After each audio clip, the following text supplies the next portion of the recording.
السلام علیکم ورحمت الله وبرکاتہ. سماک ټي وي چینل کې درته هر کله وې امید لرم چې تاسو به ټول روغ جوړ خوشاله بې د جون په مزو کې بې دوستانو. نن په ثوابه کې بیا سم بدخل شروع دی.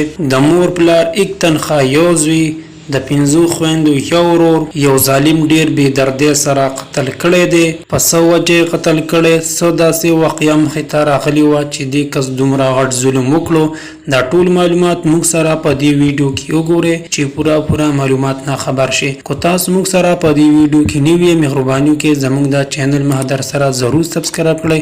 واکه ورسره ټلې نشان وهي چې هر یو نو معلوماتي ویډیو تاسو ته په اسانه سره ملاويږي. دوستانو په ثوابه کې د مور پلار یو زوی چې کلی کې د ډاکټرۍ دکانو یعنی کلینیک یو خپل د غریبۍ زندگی به تیروله.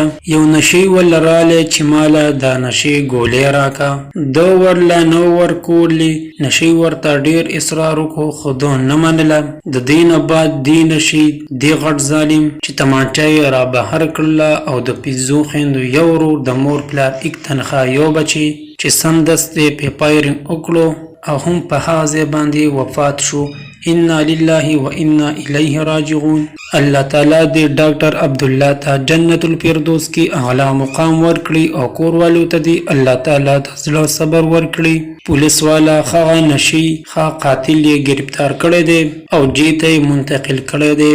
روستا باورسه قانوني کاروایی کیږي. د ډاکټر عبد الله د مور پلار دقه د غټي وټي یو زوی وو. پلار یې هم بوډا دی د کار نه دی او نور هم څوک د کار نشته. نو زموږ حکومت ته دا درخواست دی چې د سدي پورا مرسته وکړي شي. یو هپی د زوی غم راغلی دی او بل خپې چې غربت غم راشي نو ډیره پریشانی پیدا کوي. نو حکومت ته ورسره भरपूर مدد وکړي. عزتمندو دا زموږ د دې وخت نیو معلوماتي ویډیو د نورو نیو معلوماتي ویډیو د لپاره زموږ د چینل مه ضرور سبسکرایب کړئ. واکه ورسره ګنټه نشان وهي چې هر یو نیو معلوماتي ویډیو تاسو ته په اسانه سره ملاويږي. والسلام.